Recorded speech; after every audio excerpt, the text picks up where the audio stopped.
Welcome to episode 13 of the Toronto Until Blue Jays podcast. I'm Steve Artabello with Anthony Harris and Theo Giordano. You can find us online, torontountilt.com. You can find the video of this podcast on YouTube, Toronto Untilt. You can find us on Twitter at Toronto Untilt. And, of course, you can find the audio of this podcast anywhere you listen to podcasts. That's Apple Play or Apple Podcasts, Google Play, Spotify, Anchor, Breaker, Bleaker, all of the things. Like, comment, subscribe, tell your friends. This week was a lot better than last week. Whew, it was ugly. Tony, do you want to kick us off? Yeah, Monday was a roller coaster, to say the least, against Tampa. That's where it didn't feel any better. That's where it didn't. I wanted to do a podcast after that game. I was pretty mad we did it Sunday because I'm like, that was the implosion game. We thought the implosion game was before. That was the one where it really. And I was yelling about Chucky, and then the Stripling situation where he's killing it. He was, I think, somewhere between 72 and 74 pitches, just rolling, and he's out of the game because 76. 76. 53 strikes. Yeah, he was very efficient. Pull him. They go to the bullpen, which had issues, which could probably use a little bit more rest. Charlie, I don't know.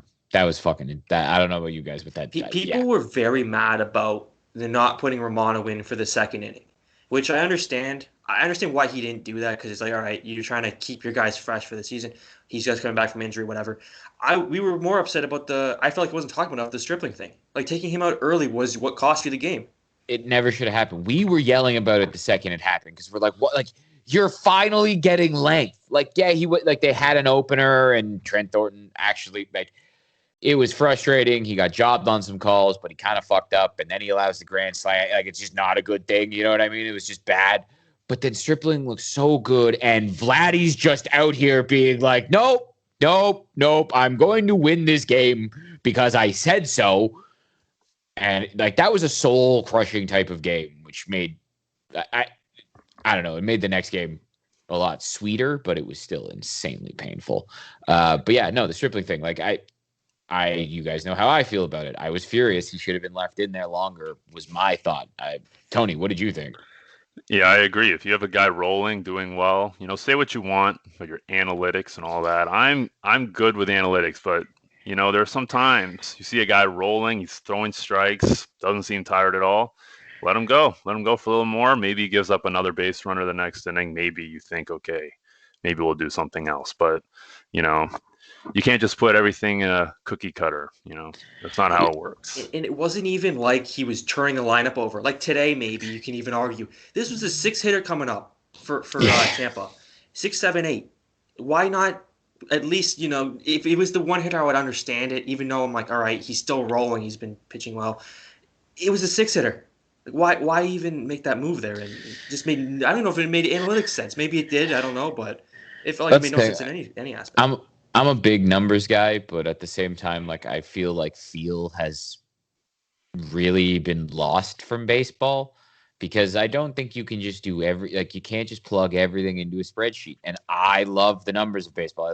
I like looking at predictive stats and, you know what I mean? And BABIP and XFIP and just things for pitchers and things for batters. Like I genuinely like them. I think they're incredibly useful tools.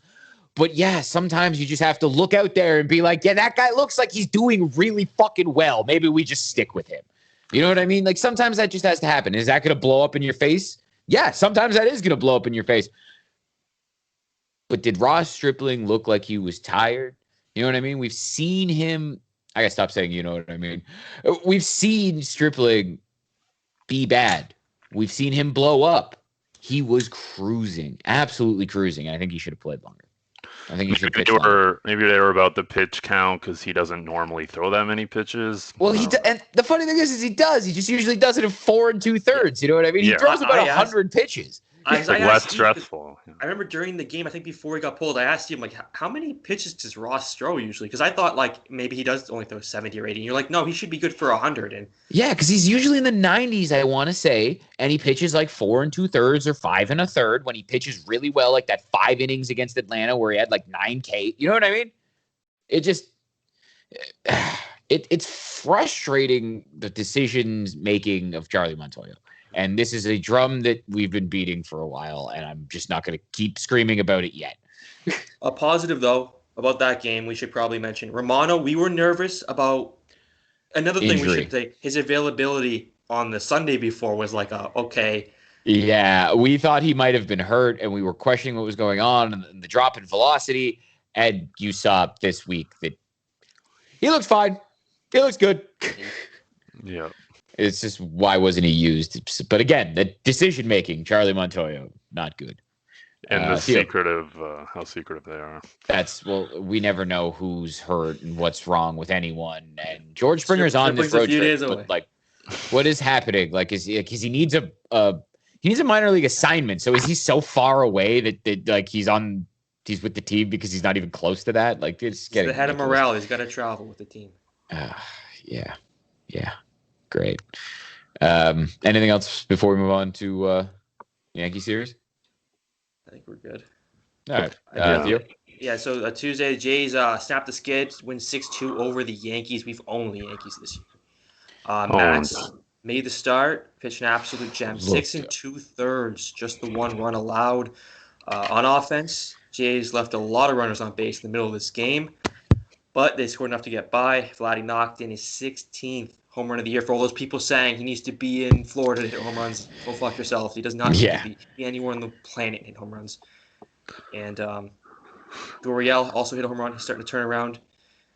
Kluber got pulled early too in that game, so we were able to. And then ended up being hurt. Yeah, he wasn't really sharp at all. Vlad hit the home runner off the bat. He was at 60 pitches after 3 innings, and they had the bullpen already going before that. So 4 weeks, this guy's out to the 4 weeks, and they'll reevaluate. Yeah, you know what I mean? Yeah, not that's even worse. Yeah, it's terrible. Exactly for them. And we also got some insurance late with Gleyber Torres. Just not looking like a shortstop. I was very high on Gleyber Torres early in his career, and he's not a shortstop. He was a good defensive shortstop back in the day. Like, that's the weird part about it. But anyways, that's what happens when you get to the big leagues sometimes. Yeah. We've seen it from shortstops in the past. Oh, God, yeah. And then we should also mention the Randall Grichuk, Yankee killer Randall Grichuk. Oh, man. Yeah. What do you want about Randall Grichuk? Another stat padding home run at the 9th inning. And Penn, Chatwood, Romano close it out. Penn looked good. Everything looked good. The Yankees are just a good fix for the Blue Jays at this point. There's something about it's funny because even when you look back to those the Jays teams in 2015, like when they were really rolling, they also beat up on the Yankees, which was nice. So I don't know, maybe that's a little bit of good karma that it's coming around and they're beating the hell out of them again. So that was just a real good feel-good game. Get you back feeling right, really. You know what I mean? It kind of got everything back on track, especially after that soul-crushing end of the series against the Rays. And it's just like, why? Why is it always the Rays? Why? But anyways. And when King came in, I was thinking of the last time we saw him. Didn't he pitch 5 innings shutout? Yeah, it was 5 2/3 where he was just unhittable. Yeah. Yeah. And we had points where we were hitting him and not scoring, and it was like, holy shit, are we just not going to hit this guy? Yeah, there was that spot where Bo and Vlad both grounded out, runners on second and third. That was frustrating. But, yeah. You guys want to move to the next one? Yeah, the doubleheader. Yeah, the next one, the game got canceled. Deal. After Wednesday got canceled, we had to wait a whole day to see our new toy, Alex Manoah. He came in and Alec. I'm Pat Tabler. He's a fan, dude. You can't fuck his name up. I'm Pat Tabler. Yeah. Gotta get that shit right. Alec Manoah. He went out there and was even better than advertised. Went 6 shutout innings, 7 Ks, only 2 walks. Well, you give 2 hits, barely any base runners at all. Yeah, he was dominant, man. Everything was working. The 4-seamer, the 2-seamer, even some changeups. Cade Rudignodor on a changeup. First strike. The slider, just. I mean, his mom was also fucking hilarious. Their whole family in the crowd. That was amazing. You could hear them the whole game. It was dope. That exactly. It looked like a whole bunch of his family was there. You could see his mom.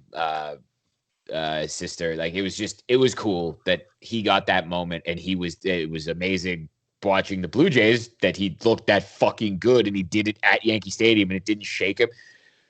the confidence he exudes too is just. I mean, the bullpen came in, they closed it off.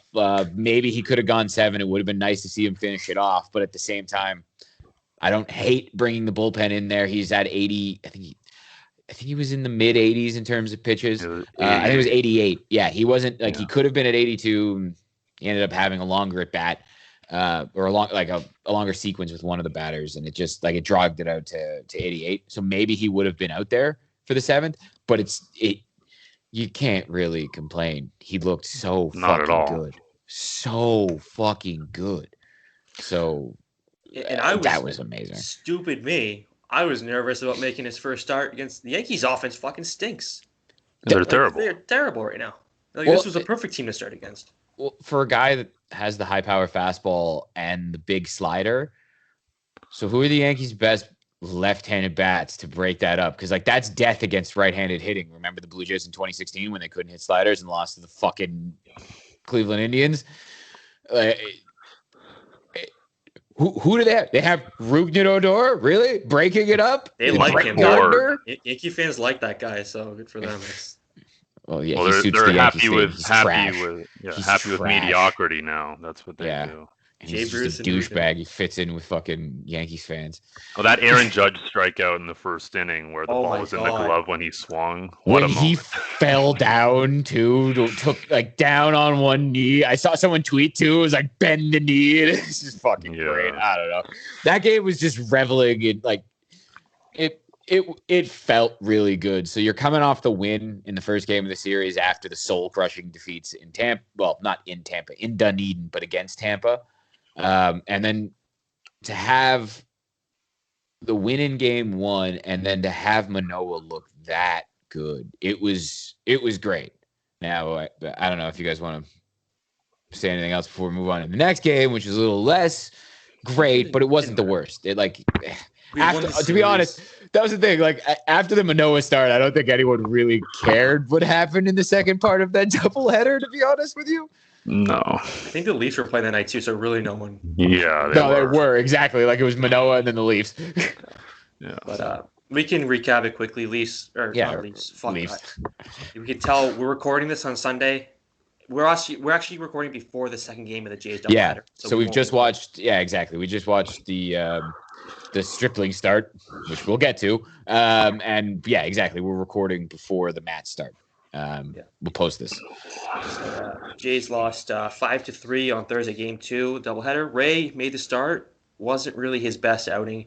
It was Robbie Ray got hammered. The Yankees do hit lefties well. That's one thing that they do. And you know what? Robbie Ray is allowed to have one of these. You know what I mean? It's just. Yeah, it happens. A couple home runs for Sanchez and Judge. And, it was one of those games for him. On all offense, Jays could only muster up was a 3-run shot from Bo, who had 2 home runs that day. He had one in the first game, one in this one. The rest of the game, we were getting runners on base, could not cash anything. And as far as to clean up the pen, AJ Cole came in, pitch an inning in the third, able to keep us from using the good relievers. So that was whatever game didn't understand. Exactly. It saved the team, saved the bullpen. Like I said, Robbie Ray's going to have one of those every once in a while. He's been so goddamn good that he gets the benefit of the doubt there. And he's been so good this year that I don't take that as is he blowing up? It's just, nah, the Yankees hit lefties really well. You know what I mean? Aaron Judge exists. Gary Sanchez doesn't make contact often, but he seems to take lefties yard a lot. So it happens.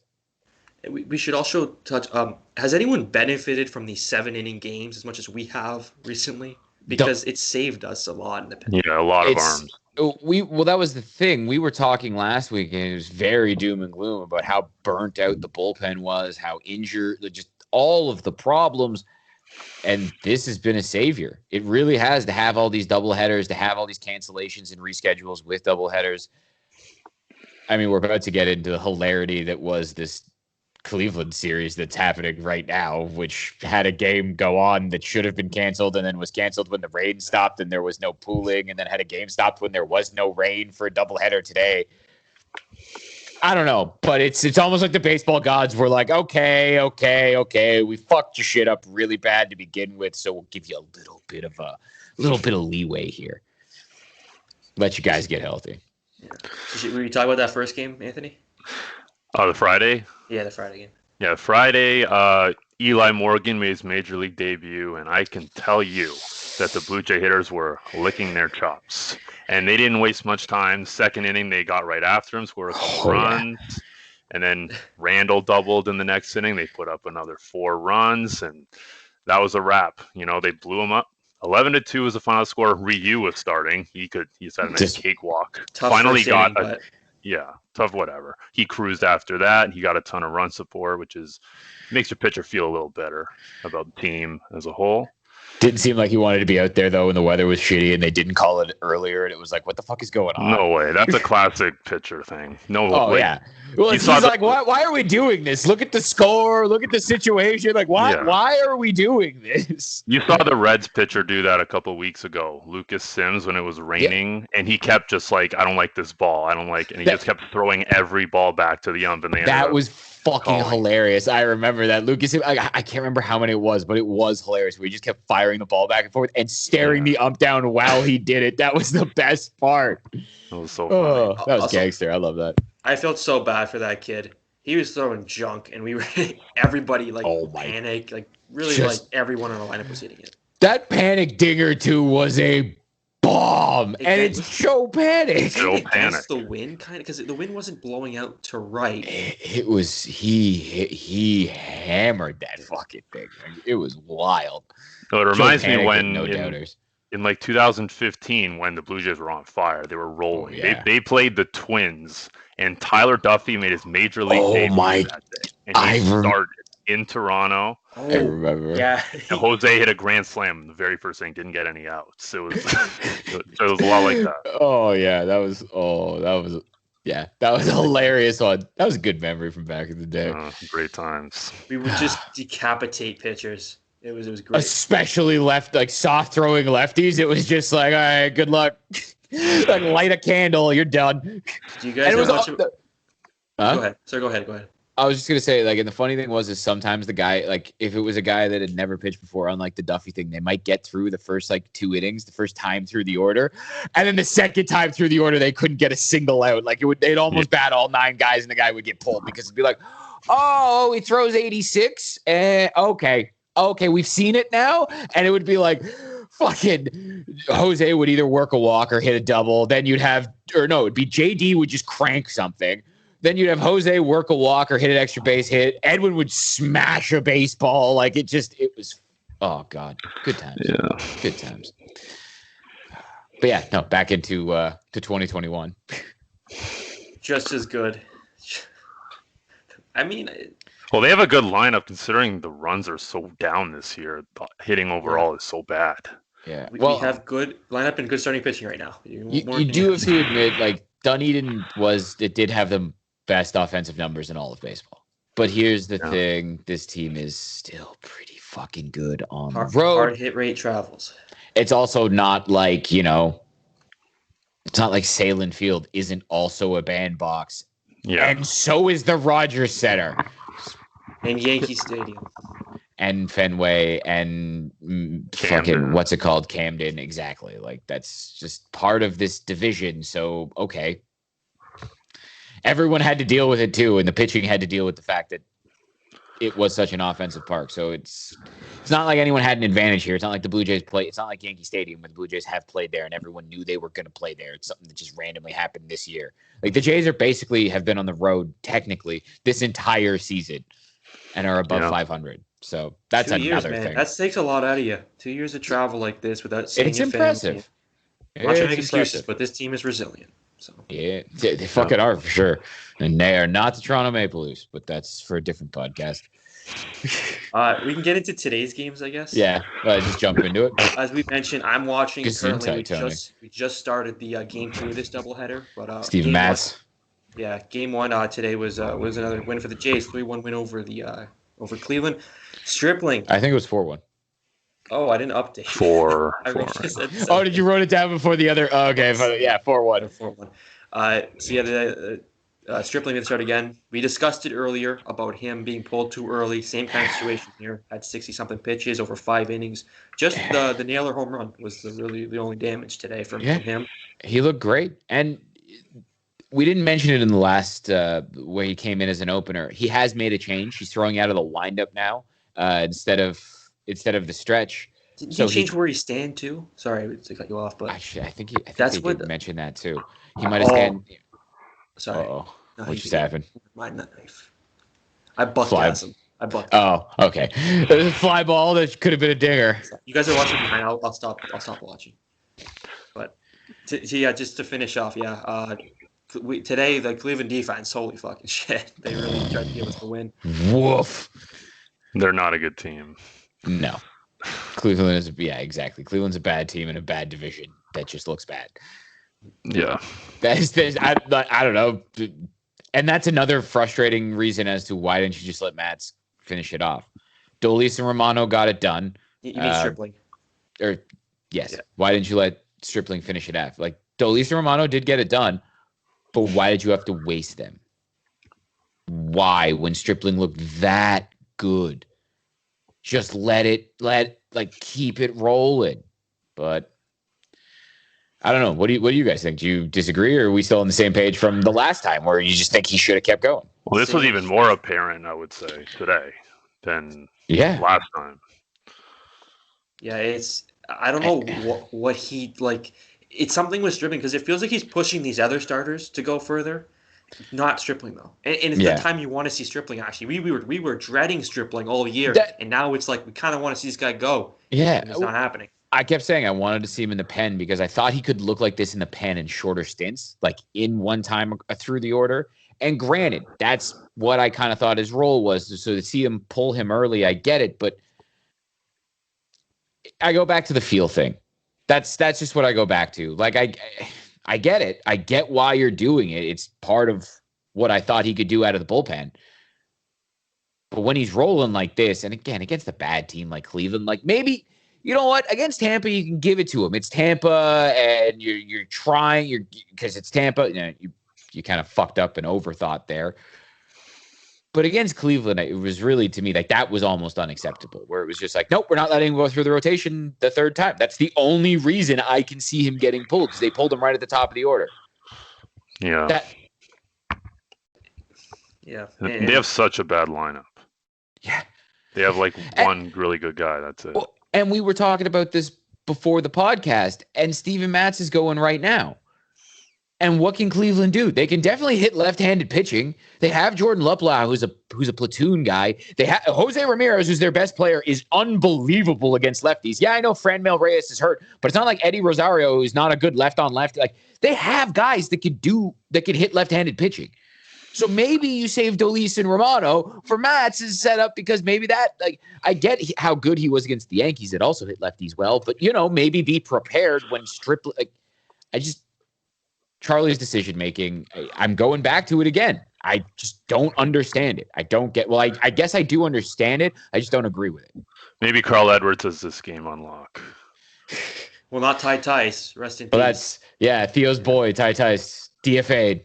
Me and Tony think he's going to make it through waivers and end up in Buffalo, but yeah, he'll be back. Well, it seems Theo's worried. Theo's big worried.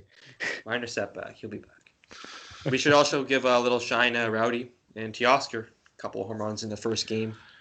Yeah, no doubt, or pretty much for Rowdy. Yeah. Teoscar's been great. Rowdy needed that. He's not been. He hit the dinger. He had a really nice pick at first. I guess a pick at first base. That's what you call it. He caught a bouncing ball from Bo. Good game. Had a real solid game. Also, can't really complain.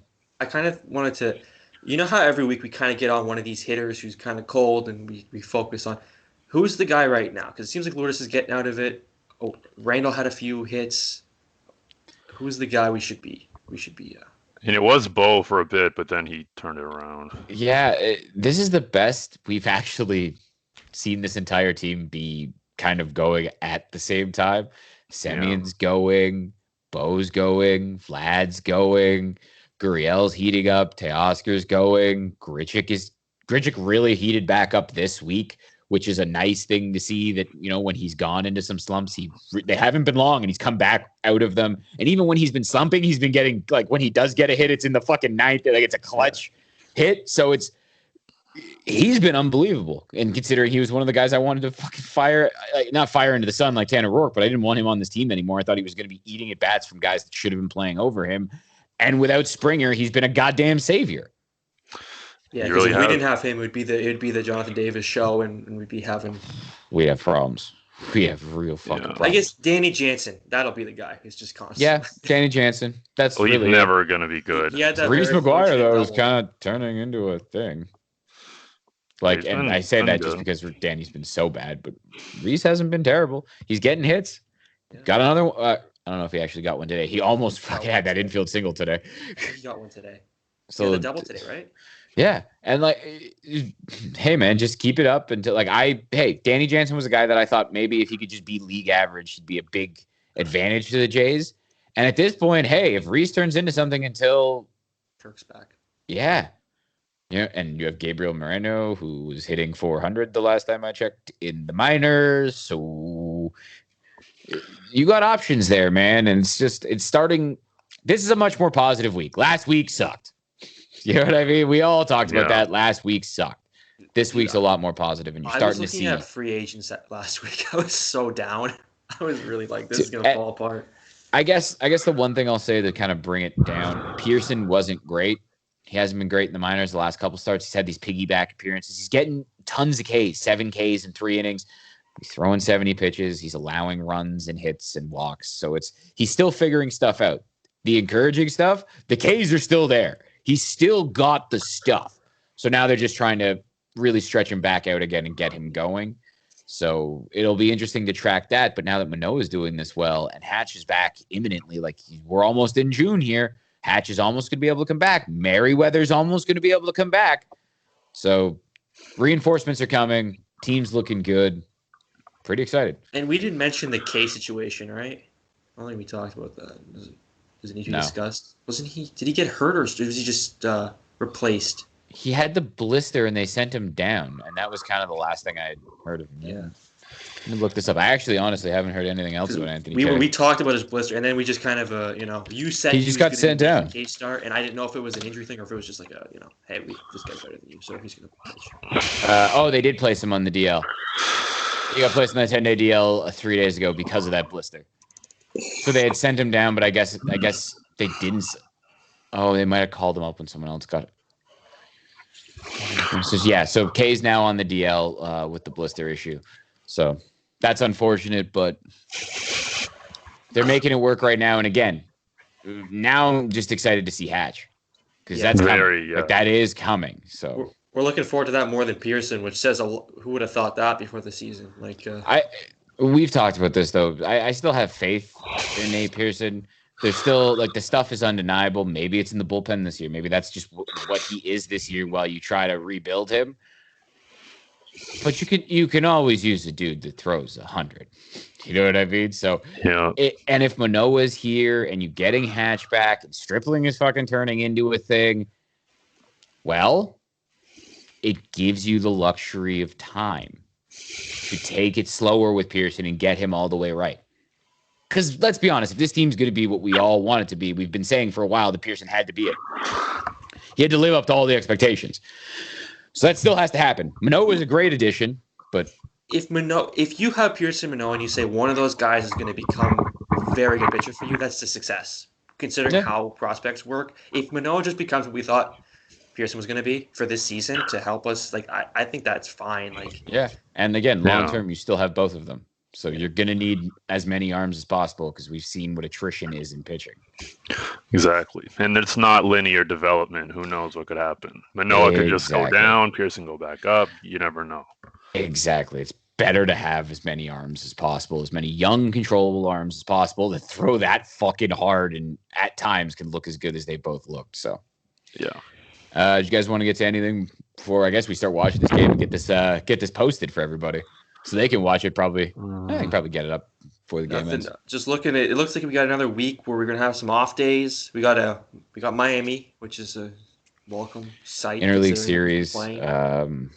Yeah, so you'll have off days built in just because there's an interleague series. And then we got the slumping Astros, who have been I think they're I checked their last 10 and they were like 3-7. So nice. Feels like we're a good time to play them. And actually, we're still 3-7 our last 10. I don't think it's updated for today's win, but who they played? They played like Oakland and the Padres. So I don't think it was like an easy stretch. Yeah, they played the Texas. Padres. Texas, sorry. They're actually winning today too against the Padres. Yeah. They blew like a 6-run lead in the 8th inning yesterday.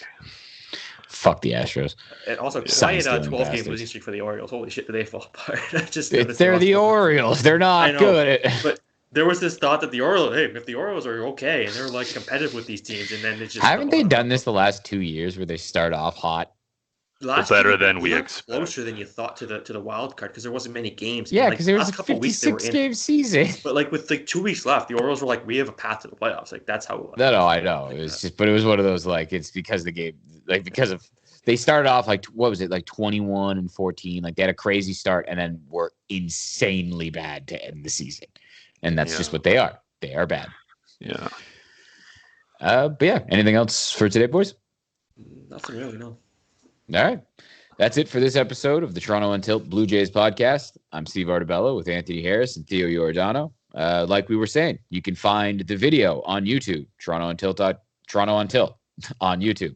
You can find the website, torontoontilt.com. You can find us on Twitter at Toronto on Tilt. And of course, you can find the audio everywhere you listen to podcasts. That's Apple Podcasts, that's Google Play, that's Spotify, Anchor, Breaker, all of the things. Like, comment, subscribe, tell your friends, share.